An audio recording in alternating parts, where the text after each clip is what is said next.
ಬಾ ಇವತ್ತು ಊಟ ಮಾತ್ರ ಬೊಂಬಾಟಾಗಿತ್ತು. ಅದಕ್ಕೆ ನಮ್ಮಣ್ಣ ಇಷ್ಟೆಲ್ಲ ಊಟ ಮಾಡ್ತಾನೆ ಅಂತ ನನಗೆ ಮುಂಚೆ ಗೊತ್ತೇ ಇರಲಿಲ್ಲ.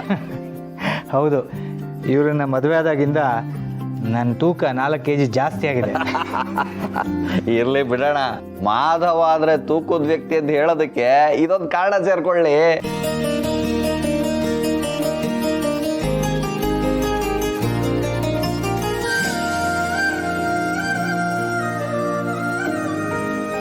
ಅಭಿ, ಮಧ್ಯಾಹ್ನ ಊಟ ಚೆನ್ನಾಗಿತ್ತಾ? ಚೆನ್ನಾಗಿತ್ತ ಅಂತ ಕೇಳ್ತಿದ್ದೀರಲ್ಲ ಅಮ್ಮ. ನನಗೊಂಚೂರು ಕೊಡದೆ ಎಲ್ಲ ಇವನೇ ತಿಂದಿದ್ದಾನೆ. ನೀವು ಕೊಟ್ಟಿದ್ದು 2 ಬಾಕ್ಸು ಇವನೊಬ್ಬನೇ ತಿಂದಿದ್ದಾನೆ.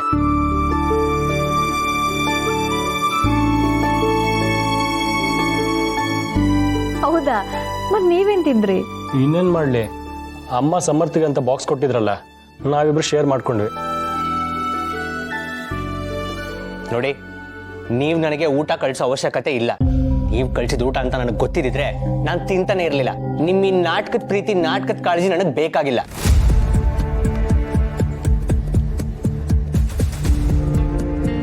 ಅಭಿ, ಯಾರಾದರೂ ಪ್ರೀತಿ ತೋರಿಸಿದ್ರೆ ಅದನ್ನು ಸ್ವೀಕಾರ ಮಾಡೋ ಮನಸ್ಸಿರಬೇಕು. ಪ್ರೀತಿಗೆ ಪ್ರತಿಯಾಗಿ ದ್ವೇಷ ತೋರಿಸೋದು ತಪ್ಪು. ಬೇಡದೇ ಇರೋ ಪ್ರೀತಿ ದ್ವೇಷನೇ ಹುಟ್ಟಾಕೋದು. ಇವರಿಂದ ಪ್ರೀತಿ ಬೇಕಾಗಿರೋದು ನಿಮಗೆ, ನನಗಲ್ಲ.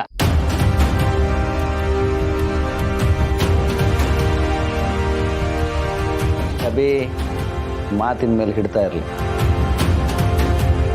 ಅದಕ್ಕೆ ಈ ಮನೆಗೆ ದೇವತೆ ಇದ್ದ ಹಾಗೆ ಅವ್ರ ಪ್ರೀತಿ ನಮ್ಗೆಲ್ರಿಗೂ ಬೇಕು ಕಣೋ. ಇದೇ ಕಾರಣಕ್ಕೆ ನಾನು ಈ ಮನೇಲಿರೋದು ಬೇಡ ಅಂತ ಹೊರಟಿದ್ದು.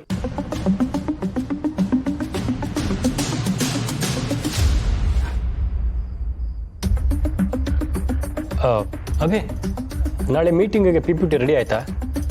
ರೆಡಿ ಆಗಿದ್ರೆ ನನಗೆ ಫಾರ್ವರ್ಡ್ ಮಾಡು. PPTನೂ ರೆಡಿ ಆಗಿಲ್ಲ, ಯಾವುದು ರೆಡಿ ಆಗಿಲ್ಲ. ನಾನು ಅದು ಯಾವ ಕೆಲಸನೂ ಮಾಡಿಲ್ಲ. ಮಾಡಿಲ್ವಾ? ನಾಳೆನೇ ಮೀಟಿಂಗ್ ಇದೆ ಅಭಿ. ಮಾಡಿಲ್ಲ ಅಂದ್ರೆ ಏನರ್ಥ? ಈಗ ಕೂತ್ಕೊಂಡು ರೆಡಿ ಮಾಡೋಕ್ಕಾಗತ್ತಾ? ಅದು ನನಗೆ ಗೊತ್ತಿಲ್ಲ. ಅಷ್ಟು ಇಂಪಾರ್ಟೆಂಟ್ ಆಗಿದ್ದಿದ್ರೆ ಇನ್ಯಾರ ಜೊತೆ ಕೂತು ಹರಟೆ ಹೊಡಿತಾ ಊಟ ಮಾಡೋ ಬದಲು ನೀನೇ ಮಾಡಬೇಕಿತ್ತು. ಊಟ ಖಾಲಿ ಆಗಿದೆ ಅಂತ ನೆಪ ಮಾಡಿಕೊಂಡು ಆ ಡ್ರೈವರ್ ಜೊತೆ ಹರಟೆ ಹೊಡಿತಾ ಕೂತಿದ್ದೆ. ಅಭಿ, ಅದಕ್ಕೂ ಇದಕ್ಕೂ ಏನೋ ಸಂಬಂಧ? ಯಾಕೆ ಹೀಗಾಡ್ತಿದ್ಯಾ?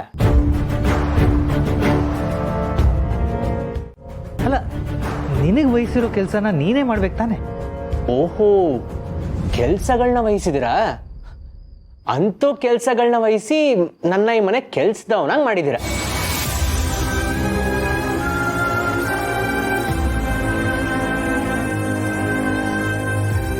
ಕೆಲ್ಸದವನ್ನ ಜೊತೆ ಕೂರಿಸಿ ಊಟ ಮಾಡಿಸಿ ಮನೆಯವನ್ನ ಕೆಲ್ಸದವನಾಗ ಮಾಡಿದಿರ.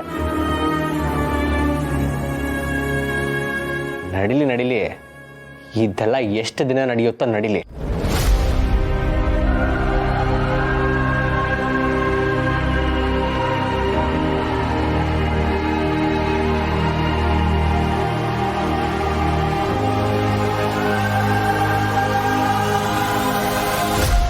ಅಭಿ ಹೇಳಿದ ನಿಜಾನೇ. ಈ ಮನೆಯಲ್ಲಿ ಮನೆಯವರು ಅನಾಥರಾಗಿದ್ದಾರೆ, ಅನಾಥರು ಮನೆಯವರಾಗಿದ್ದಾರೆ.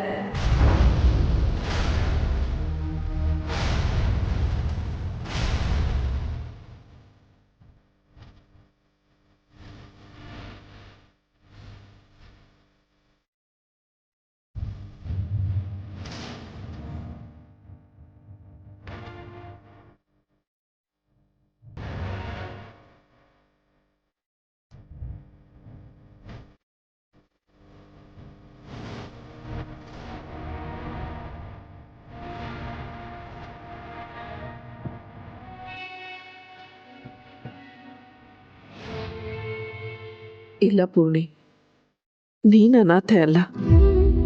ಆದರೆ ನಿನ್ನ ತಂಗಿ ಬಾಯಿಂದನೇ ನೀನಿಂಥ ಮಾತನ್ನು ಕೇಳಬೇಕಾಗಿದೆ. ಏನೋ ಇದೆಲ್ಲ? ಇಷ್ಟೆಲ್ಲ ಹೇಗೆ ತಂದೆ?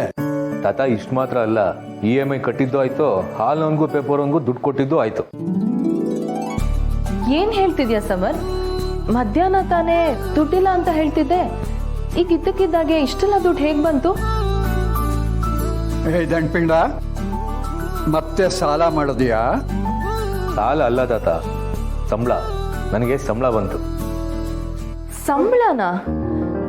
ನಿನಗೆ ಸ್ಯಾಲ್ರಿ ಬರೋದಕ್ಕಿನ್ನೂ 1 ವಾರ ಟೈಮ್ ಇದೆ ಅಂತ ಹೇಳಿದ್ದೆ ಅಲ್ವಾ? ಅದೇ ನನಗೂ ಅರ್ಥ ಆಗ್ತಿಲ್ಲ.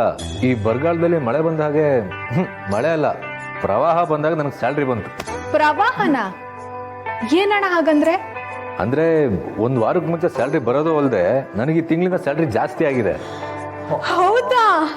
ಮತ್ತೆ ಸ್ವೀಟ್ ಅಲ್ಲಿ ತರದೇ ಇರ್ತೀನ? ಎಲ್ರು ತಿಂತಾ ಇರಿ, ನಾನು ಫ್ರೆಶ್ ಅಪ್ ಆಗಿ ಬರ್ತೇನೆ. ಸತ್ಯ ದೇವ್ ದಯೆ ಅಣ್ಣನ ಮೇಲಿದೆ.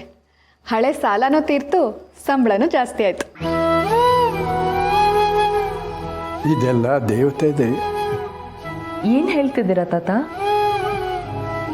ಏನಿಲ್ಲ ಬಿಡಮ್ಮ, ಮಕ್ಕಳಿಂದ ದೂರ ಉಳ್ಕೊಂಡೆ ಮಕ್ಕಳನ್ನ ಒಳ್ಳೆ ದಾರಿಗೆ ತರ್ತಾ ಇದ್ದಾಳೆ ನನ್ನ ಮಗಳು. ಅದು ಸರಿ, ನಿಮ್ಮ ಮಾವ ಎಲ್ಲಿ? 2 ದಿವಸದಿಂದ ಕಾಣಿಸ್ತಾನೆ ಇಲ್ಲ, ನಾಪತ್ತೆ ಆಗ್ಬಿಟ್ಟಿದ್ದಾನೆ. ಬೇರೆ ಏನಾದರೂ ಕಿತಾಪತಿ ಮಾಡ್ತಿದ್ದಾನ? ಕಿತಾಪತಿನ ಅಂಥದ್ದೇನಿಲ್ಲ ತಾತ. ಅತ್ತೆ ನೋಡ್ಕೊಂಡ್ ಬರ್ತೀನಿ ಅಂತ ಹೋಗಿದ್ದಾರೆ, ಬರ್ತಾರೆ. ಮಾವ ದುಡ್ಡು ತಗೊಂಡು ಓಡೋಗ್ಬಿಟ್ರ? ಎಲ್ಲಿದ್ದಾರೋ? ಆ ದುಡ್ಡನ್ನ ಏನ್ ಮಾಡಿದ್ರೋ? ಛೇ.